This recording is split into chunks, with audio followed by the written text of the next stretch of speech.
Urban Councils Association of Zimbabwe hosted the Local Government Investment Conference, LOGIC, at Harare International Conference Center from the 7th to the 9th of August 2017. The conference was dominated by presentations and discussions whose aim was to spruce up local authorities so that they attract potential investors. We accept with humility the task of hosting local and visiting delegates to Harare for this event. The importance of this conference cannot be understood fully or underestimated. We have a duty to focus on our mandate as local authorities. We are the custodians for development as local authorities, and with the largest concentration of dwellers now converting and converging into urban settings, the role of the municipalities is growing.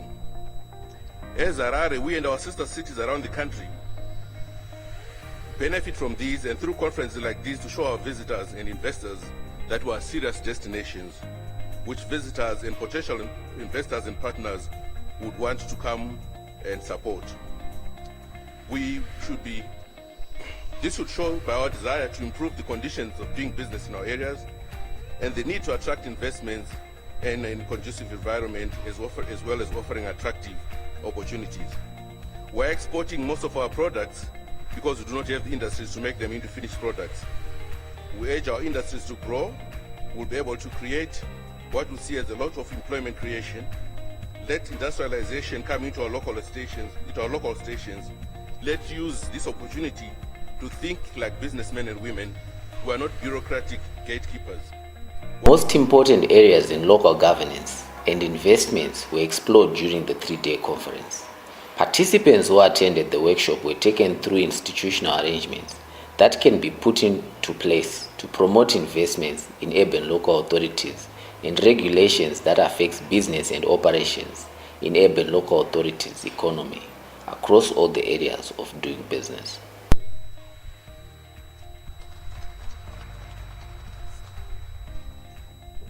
I'm encouraged by this sales theme, local government promoting investment and industrialization for socio-economic development, which resonates with the goals and objectives of our economic blueprint, the Zimbabwe Agenda for Sustainable Socio-Economic Transformation, ZIMASET. Investment, industrialization, and inseparable development trends, which all impact positively on the livelihoods of our people.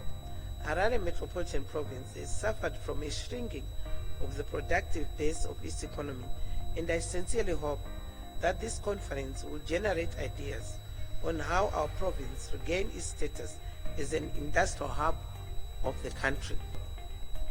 This being the second LOGIC meeting that we have had in this country, it has actually addressed key areas of saying urban local authorities are the destination of investment. And we are saying that investment must be welcome, must see sense in opting to be in your urban centers. And I believe we will continue to fine-tune these destinations in a manner that they become more attractive in governance and in upkeep. This is a momentous occasion for the local government fraternity, where players in this sector come together to interact and share valuable experiences and ideas. It gives investors an opportunity to interface with the key institutions of service delivery in this country who are charged with the responsibility of delivering quality services to our residents. Ladies and gentlemen, this is a season to reflect on what stakeholders in the sector can best offer to catapult the resources at disposal in fulfillment of national strategic objectives, especially sustainable service delivery by our local authorities. Allow me to flag more specifically the housing and infrastructure development side. We need to see the construction and call it factory setting back. We must see our local authorities build high-rise accommodation, term the challenges that we've been be set in our most of our urban local authorities so that we can see the growth and promote investment in industrialization as our theme goes. I'd like to urge our local authorities and our city fathers to thrive, to use their valuable resources sparingly and effectively for the betterment of service delivery. Ladies and gentlemen, shortages of resources has become a key challenge, impacting negatively on local authorities' performance. Yet Zimbabwe is rich in natural endowments of a wide spectrum from minerals, gas, game, timber, arable soils, and on the social facade, skilled and competent manpower. Noting the indispensability of collaboration, the local government fraternity hatched a grand plan to bring together players with interest in economic development to find common ways of leveraging these God-given resources for the betterment of our citizens, thus giving birth to this monumental investment conference. Without much thoughtful consideration and deliberations, local government may continue to witness a ballooning housing backlog, dilapidated social amenities, poor unnavigable state of roads, erratic supply of potable water, poor wastewater management, uncollected garbage, and general deterioration of living standards. It is the anticipation of every local government practitioner and investor that this event will not just be one of the showbiz of dining, but tangible deliberations which will yield the desired results in due course. I am sure there are a lot of opportunities for establishing public-private partnerships, opportunities to negotiate tax concessions and investment financing with affordable interest rates. This is a perfect place for entering into these lucrative deals. I want to focus my address on talking about how you can attract investments into your localities. Consider yourselves maidens, virgins, who are looking for suitors. You must spruce yourselves up, especially when the suitors are very few. So my address is basically to talk about sprucing yourselves up so that you are attractive to the investors. If you are not attractive, no one will come to you. You can speak and speak and speak, no one will come to you. It is very important that we do everything in our power to attract industrial development back into our cities. Let me also reiterate the importance, like I've done before, of qualified and skilled people in any organization. I mentioned earlier, you must have qualified people to run your finances.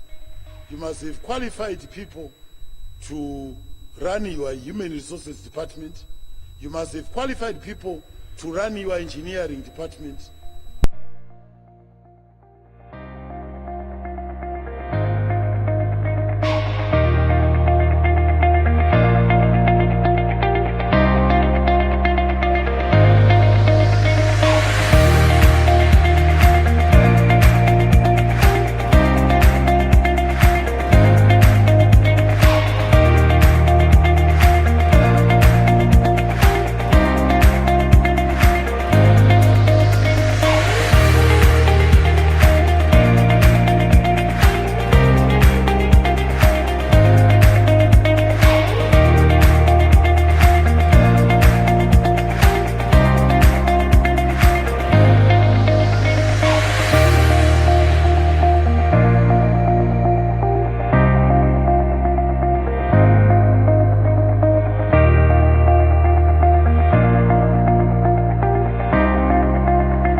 32 urban local authorities and key stakeholders reflected on key resolutions and recommendations from Logic 2016 to investigate the new position of local authorities. There were issues which were raised by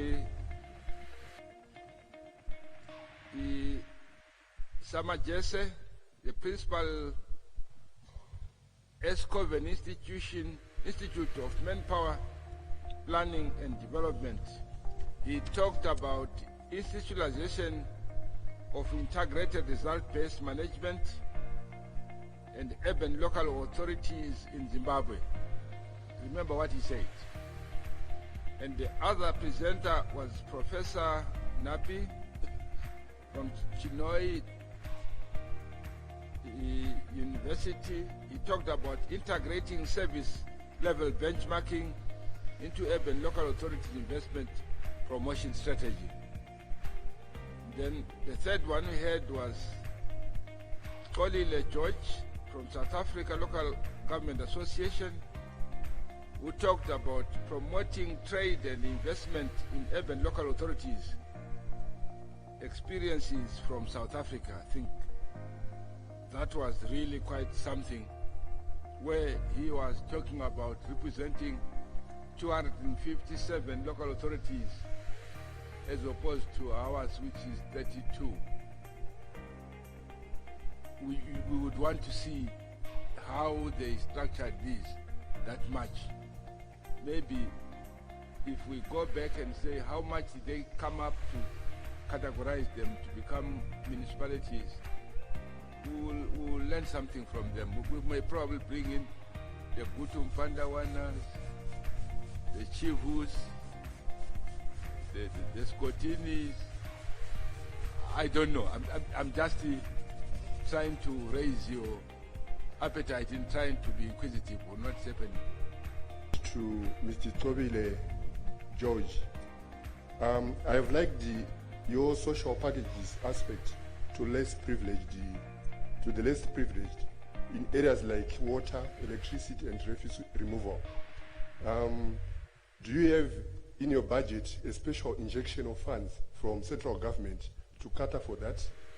If not, how do you come up with the funding?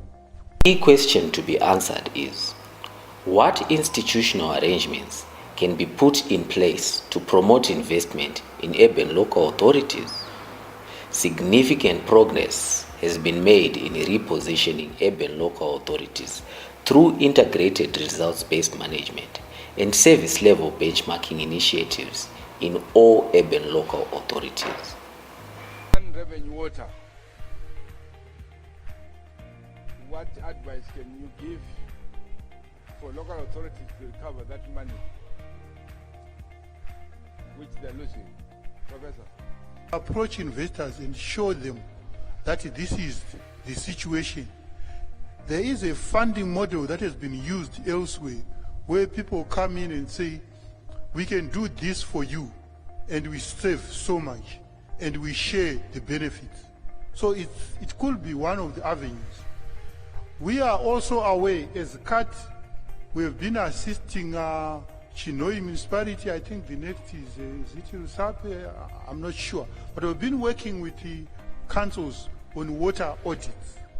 Maybe we need to further this work and build capacity on water audits and also do leak detection and repair.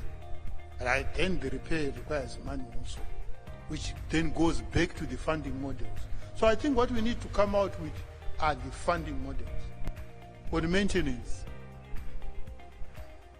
I'm not a specialist on maintenance, but I think the councils that have been working with the GIZ, they have done a lot in terms of maintenance management.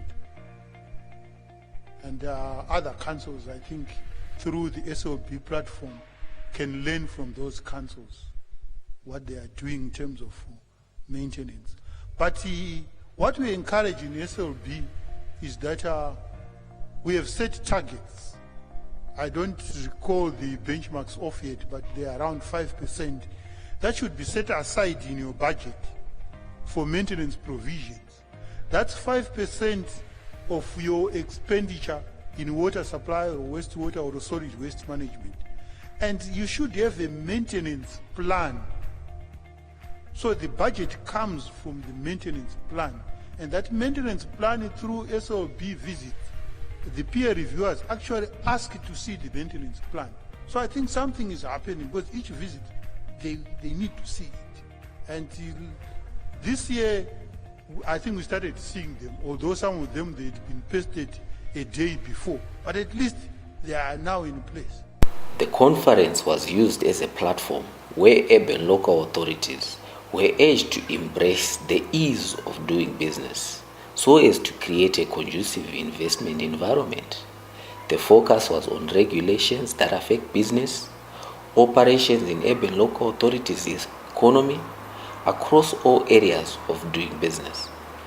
In Zimbabwe, the Office of the President and Cabinet has been spearheading the ease of doing business reforms through the 100-day Rapid Results Initiative. This has seen the city of Harare piloting in the implementation of this initiative with a commendable degree of success. Really enabled us to improve in terms of the approval of layout plans, and furthermore, it has helped us very much in terms of the interface with our major stakeholders. Some of the changes we made, the licensing will take you 3 days. Business licenses have also been rationalized. A one-stop shop which brings together all the players. If you are in the local government sector and you are undertaking an activity or you are doing something that does not benefit the citizens of that particular community, then you are in the wrong field. So this is the question that we all need to ask ourselves as we go back to our municipalities, whether each and every action that we are doing is talking to the citizens. A discussion on investment opportunities in urban local authorities was conducted and participants were exposed to new ideas that will go a long way in promoting investment and industrialization for socio-economic development and growth. Furthermore, a platform where participants explored opportunities for investment in urban local authorities through panel presentations and plenary discussions was set. People who are looking for suitors, local authorities would want to find suitors in the form of investors. We said we need to spruce ourselves up, groom ourselves properly so that investors will come. And to do that, you definitely would need to identify your gaps or your deficiencies. Where is it or what is it that then will scare away investors in our local authorities? And if we have any of those, once we deal with them, definitely investment will flow. In a manual to begin with, a process manual that this is the procedure for an unsolicited bid. This is the procedure for working on a JV. And I think we heard that within 2 months we'll be done. Are we together? I've then also taken investors to 5 local authorities. I don't want to name and shame at this particular juncture. Why? Because we want the proof of concept.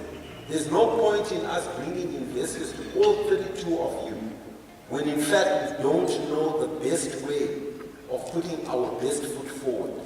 So it's been a learning experience. And I had no choice other than to work with City of Harare for a start. And City of Harare, I can tell you, because I'd worked with them under the ease of doing business, it was easier for me to understand them and be able to then take them through. So as not to leave anyone behind, the conference tackled gender mainstreaming in promoting investment so as to realize inclusive socio-economic development in communities. The discussion on gender mainstreaming helped in investigating factors that affected the performance of women entrepreneurs and informed the development of interventions to assist and improve women's economic empowerment. I believe that an economy that is inclusive of women-owned businesses also is a strengthened economy, There are more women-owned businesses starting up than male-owned. It is the highest area of business growth globally and more so in the developing world. The World Bank estimates that 8 to 10 million former, that is registered SMEs with at least one female owner in developing countries. Talk about affirmative action for women as if we need it because there's something wrong with us or we're weaker. And so I pull out the racial card, and the one person in the country in this forum who could do it is me. At independence, government introduced affirmative action for black people. Was that because you were weaker or less intelligent? No. It was because the rules had been biased to benefit whites. And the majority of people who benefited from affirmative action in the 1980s and 1990s were black men. And then women, suddenly people realized that half the population was being left behind, not because they were weak or they were unintelligent, but just because the playing field was uneven. So when you're talking about affirmative action for women, before you make a decision on how able we are, remember that you were in the same position 20 years before. And so this is what has been done, but what we feel is that as women's organizations, they still need to have women-only spaces. This is because of a long history where women have been disadvantaged. We're saying women are coming from a level where if you look at historical older women, maybe my grandmother and grandmother's age, they do not have the same opportunities that I have had. Therefore, we need to bring them into a space where, first of all, we do what we call women's empowerment approach, where we are building the confidence.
The 2017 Logic featured Local Authorities Performance Awards.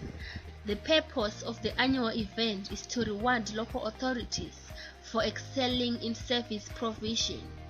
Councils that are doing well in water supply and waste management, solid waste management, roads and traffic management, community service, social amenities, and public lighting were awarded.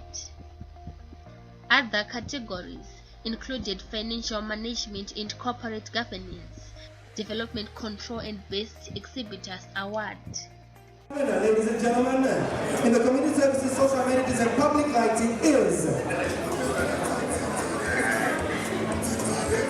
Mavesera Municipality.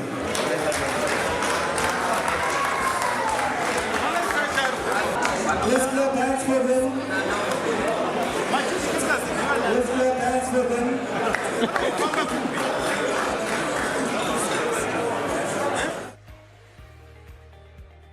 Each and every urban local authority has its unique opportunities for investment, and each has its own competitive advantages in terms of resources and factor endowments. It is crucial for each urban local authority to profile itself and have a clear understanding of the unique opportunities that are bound within its area of jurisdiction and immediate hinterlands. Local authorities were given an opportunity for sharing case-by-case studies from other countries, demonstrating how other urban local authorities have harnessed their potential to develop vibrant local economies. The sectors that were explored include tourism, transport, waste, energy, and urban and infrastructure development. As local authorities, we must innovate. It's us who will innovate. How do we want the transport system in Harare, for example? We then engage experts in transport management. We engage investors in transport management. Come up with a Harare homegrown transport solution. The danger, that the problem that we have always had is that we have a team that goes to Asia. They come back from Asia and then a directive issue. You can't implement it. The conference also provided an opportunity for delegates to discuss the contribution of local economic development towards inclusive and sustainable local economic growth and development. The 2017 logic was dovetailed by the consolidation of resolutions and recommendations drawn from the 3-day deliberations. These key resolutions will be used to inform delegates on future programming and for monitoring and evaluation purposes. We need to hear practical strategies for local economic development.